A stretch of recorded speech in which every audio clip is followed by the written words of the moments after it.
আসসালামু আলাইকুম বন্ধুরা, আশা করি সবাই ভালো আছো। আমরা আজকে লেকচারে অষ্টম অধ্যায়ের ম্যাথমেটিক্স নিয়ে আলোচনা করব। বিগত লেকচারে আমরা দুইটা লেকচারে দুইটা প্রমাণ দেখেছিলাম। আশা করি ওই দুটো প্রমাণ তোমাদের কাছে একদম ক্লিয়ার হয়ে গেছে।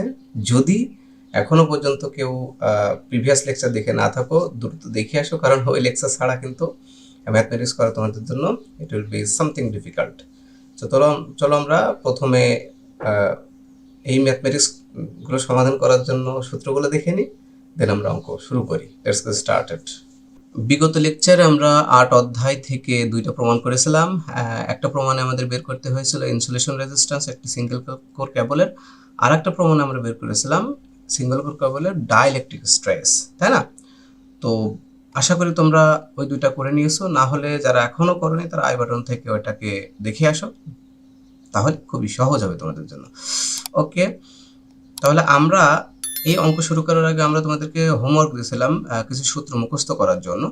তো সেক্ষেত্রে তোমরা আশা করি হোমওয়ার্কটা করেছো। তারপর আমি আবার আজকে দেখিয়ে দেবো যে আমরা জানি সিঙ্গেল কোর কেবলের রেজিস্ট্যান্সের একটা সূত্র রয়েছে, সেটা হচ্ছে rho divided by 2πl log e ভিত্তিক লগ, যেটা তোমাদের ক্যালকুলেটরে LN নামে যে বাটনটা রয়েছে ওইটা, লগ ই ভিত্তিক log R2 divided by R1। আর এখানে R2 আর R1 কি জিনিস সেটা তো তোমরা জানোই, আমি তারপরও দেখাবো, সমস্যা নেই। তারপরে আমরা প্রমাণ করেছিলাম ডাইইলেকট্রিক স্ট্রেসের একটা প্রমাণ, যেটা ছিল যে প্রমাণ থেকে আমরা দুইটা সমীকরণ উদ্ধার করেছিলাম। মনে আছে কিনা? নিশ্চয়ই মনে আছে। যে ম্যাক্সিমাম যে তোমার ডাইইলেকট্রিক স্ট্রেস বা পটেনশিয়াল গ্রেডিয়েন্ট রয়েছে, সেটা সূত্র ছিল এইটা, V divided by D by two. এখানে ম্যাক্সিমাম হলে দেখো স্মল ডি বাই টু হবে, বিকজ কাছাকাছি কেবলের যত কাছে থাকবে কোরটা তত পটেনশিয়াল গ্রেডিয়েন্ট তত বেশি হওয়া উচিত, আমরা দেখেছিলাম গতদিন। আবার মিনিমাম পটেনশিয়াল গ্রেডিয়েন্ট বা dielectric stress g min equals to যখন হবে তখন ক্যাপিটাল ডি বাই টু হবে। এতটুকুই শুধু পার্থক্য, তাছাড়া there is no difference between those potential gradient। ঠিক আছে, শুধুমাত্র মনে রাখতে হবে ম্যাক্সিমাম হলে স্মল ডি আর মিনিমাম হলে ক্যাপিটাল ডি, এতটুকু আশা করি মনে থাকবে। এখন চলো আমরা যে সূত্রগুলো তোমাদেরকে দিয়েছিলাম আমি হোমওয়ার্কের জন্য, সেগুলো একটু ব্যাখ্যা করে দেন আমরা ম্যাথমেটিক্সে চলে যাই। আচ্ছা, ম্যাথমেটিক্সে চলে যাওয়ার আগে সূত্রগুলো দেখে নিই। যে সিঙ্গেল কোর কেবলের ইনসুলেশন রেজিস্ট্যান্স, এটা আমরা আগেই প্রমাণ করেছিলাম, এটা আর বোঝানোর কিছু নাই। সেটা সূত্র কি ছিল? সেটা ছিল R equal to will be rho divided by 2πl e ভিত্তিক লগ R2 বাই R1। এখানে R2 বলতে ইনসুলেশন সহ কেবলের ব্যাসার্ধ, আর R1 মানে শুধুমাত্র কোরের ব্যাসার্ধ, রাইট? ওকে, এখানে এই সূত্রটা আমাদের প্রমাণ করেছিলাম, এবং এই সূত্রের প্রমাণটা আমরা করেছিলাম যে maximum potential gradient divided by minimum potential gradient equal to will be capital D, মানে টোটাল ইনসুলেশন সহ ব্যাস, কেবলের ব্যাস ডিভাইডেড বাই শুধুমাত্র কোরের ব্যাস, স্মল ডি, রাইট? এই দুইটা তো আমরা প্রমাণ থেকে আমরা জেনেছিলাম।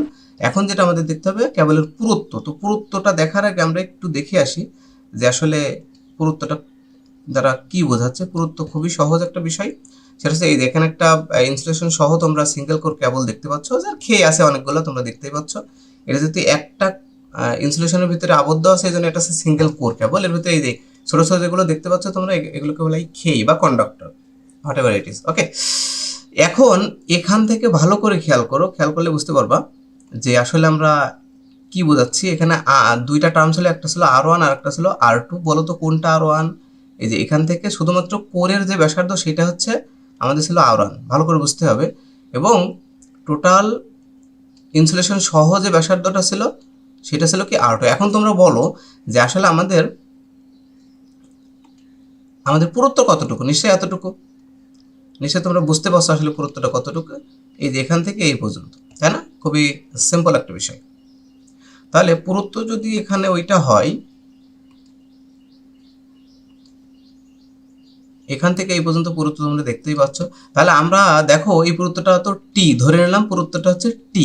তাহলে টি এর মানটা বের করতে হলে আমরা কিভাবে বের করতে পারি? দেখো এই R2 থেকে তুমি যদি R1টা বাদ দিয়ে দাও তাহলে কি হবে বলো তো?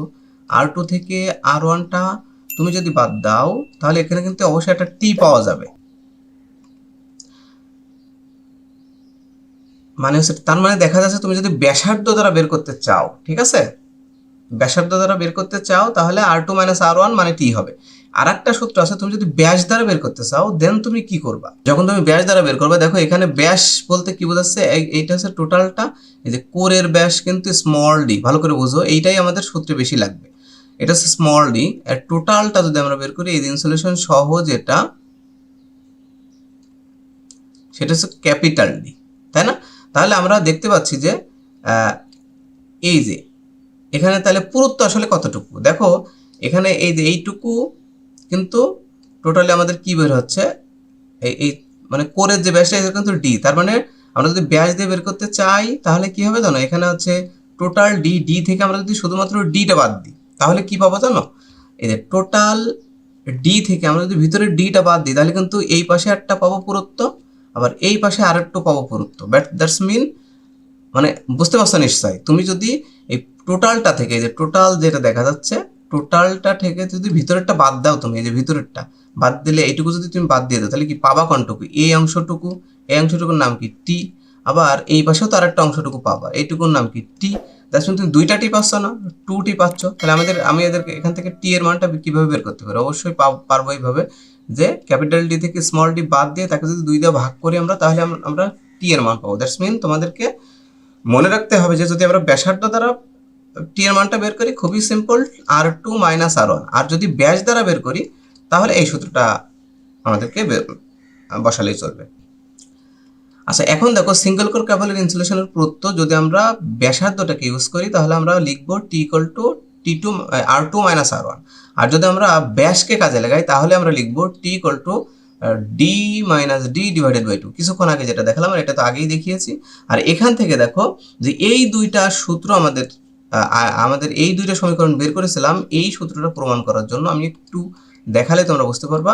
আর অবশ্যই তোমরা বুঝতে পারছো যারা প্রিভিয়াস লেকচারটা আমার দেখেছো, এই যে এখানে যখন আমরা এক্স এর মান স্মল ডি বাই 2 বসিয়েছিলাম তখন আমরা পেয়েছিলাম এই সমীকরণটা, আবার যখন এক্স এর মানটা ক্যাপিটাল ডি বাই 2 বসিয়েছিলাম তখন আমরা পেয়েছিলাম কি এই সূত্রটা।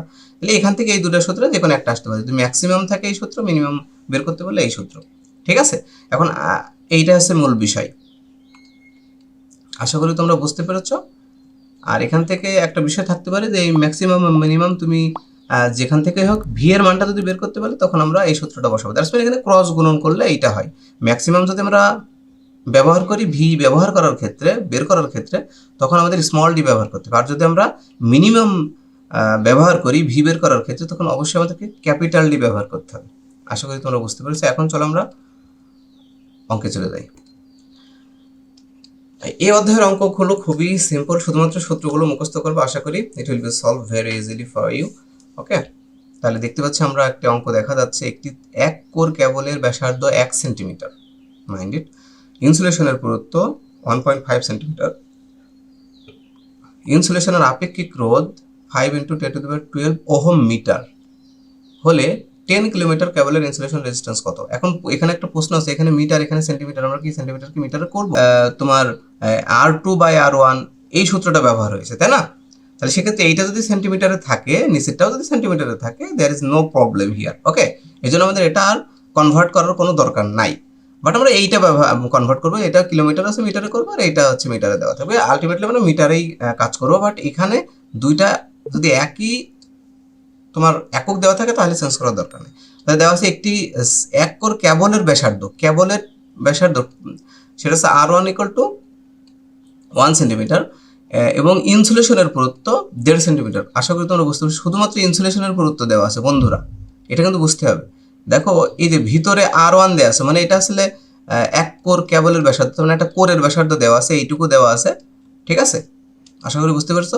এবং এই যে ইনসুলেশন, আমাদের এই ইনসুলেশন দেওয়া আছে তোমার 1.5, তাহলে বলো তো টোটাল যে আমরা R2 যেটা জানি সেটা কি হবে, অবশ্যই R1 এর সাথে আমরা যদি 1.5টা যোগ করে দিই তাহলে কিন্তু R2 পাবো। দ্যাটস মিন এই যে একবারে আমরা যদি বের করতে চাই যে R1 এর সাথে আমরা 1.5 যোগ করে দেবো, তো সেটা আমরা জানি কিভাবে করতে হয়। একটু দেখো, ইনসুলেশনের পুরুত্ব দেওয়া আছে 1.5, তাহলে আমরা জানি কি পুরুত্বটা মানে কি, পুরুত্ব মানে কিন্তু টোটাল এই যে বড়টা থেকে ছোটটা বাদ, that's mean R2 minus R1 মানেই তো 1.5। তাহলে এখান থেকে আমাদের R2 এর মানটা মানে ইনসুলেশন সহ কেবলের মানে ব্যাসার্ধটা আমাদের বের করে ফেললাম, ঠিক আছে? R2 এর মানটা এখান থেকে বের করে ফেললাম। এখন আপেক্ষিক রোধ রো এর মানটা দেওয়া আছে, আর লাইনের দৈর্ঘ্য দেওয়া আছে তোমার কত 10 কিলোমিটার, ওটাকে আমরা মিটারে করলে 10⁻³ মিটার হবে। আশা করি বুঝতে পেরেছো। এখন ইনসুলেশনের রেজিস্ট্যান্স বের করতে বলছে আমাদেরকে, খুবই সহজ। তাহলে আমরা জাস্ট সূত্র বসিয়ে দেবো, অঙ্ক শেষ, খুবই সহজ। এবং এটা একটু ক্যালকুলেটর ব্যবহারটা তোমরা করবো। আমি যেভাবে বলবো এইভাবে ইনস্ট্রাকশন ফলো করলে আশা করি হয়ে যাবে। ইনসুলেশন রেজিস্ট্যান্স আর ইকুয়ালস টু উইল বি, কি হবে বলতো, সেই সূত্রটা, যেহেতু এটা সিঙ্গেল কোর কেবল, তাহলে সূত্রটা হবে R equals to rho by 2πl লন বা ভিত্তিক লগ। এটা কিন্তু ক্যালকুলেটরে ln লন নামে পরিচিত। এটা আমরা জানি রো এর মান এখানে এটা, আর 2πl বলতে হচ্ছে যে 10 × 10⁻³ দেখো এটা হচ্ছে লন, এই যে r2 মানে হচ্ছে 2.5 আর হচ্ছে 1, r1 হচ্ছে 1। ঠিক আছে, এখন এটাকে কিভাবে করবা, খুবই সহজ। জাস্ট এই ক্যালকুলেশনটা নিশ্চয়ই তোমরা পারবা। দেখো আমি সহজভাবে করে দিয়েছি, এটা করলে এটা হয়। এখন এইটা আলাদাভাবে করবা, তোমরা জাস্ট লন প্রেস করবা, লন প্রেস করে ব্র্যাকেট দিয়ে আর 2.5 ডিভাইডেড বাই 1, আর 1 তো না দিলেও চলবে। দেখবা যে 0.92916 বা 92 দিলেও হয়। এই যে আমি এখানে বসিয়ে রেখেছি, খুবই সহজ। তোমরা আশা করি বুঝতে পেরেছো। তাহলে এটার মান হবে এত। এখন এটাকে আমি ওহমে আসবে, যদি মেগা ওহম করি তাহলে 10⁻6 দ্বারা ভাগ করতে হয়, আমরা জানি। আমরা জানি মেগা মানে 10⁻6, তাহলে ভাগ করলে এখানে পয়েন্টটা জাস্ট 6 ঘর বাম পাশে চলে আসবে, তাহলে এত মেগা ওহম হয়ে যাবে। আশা করি তোমরা বুঝতে পেরেছো। এই ধরনের কয়েকটা অঙ্ক তোমাদের বাসায় করতে হবে, যেটা আমি দিয়ে দিলাম, একটু যেমন স্ক্রিনশট দিয়ে নিয়ে নাও। যেমন এই অঙ্কটা স্ক্রিনশট দাও, আমি আর এটা করে দেবো না, তোমরা বাসায় করবা, আশা করি তোমরা পারবা। একইভাবে এইটাও দেখে আসতে পারো, যদি না পারো নেক্সট দিনে আমরা করব। ঠিক আছে, তো আজকে এই পর্যন্তই। সবাই ভালো থাকো, সুস্থ থাকো এবং দেখতে থাকো আমাদের এই চ্যানেল। আর আশা করি তোমরা এর দ্বারা উপকৃত হচ্ছ। কিপ লার্নিং, কিপ গ্রোয়িং ইয়ার ক্যারিয়ার। আল্লাহ হাফেজ, আসসালামু আলাইকুম ওয়া রাহমাতুল্লাহি ওয়া বারাকাতুহু।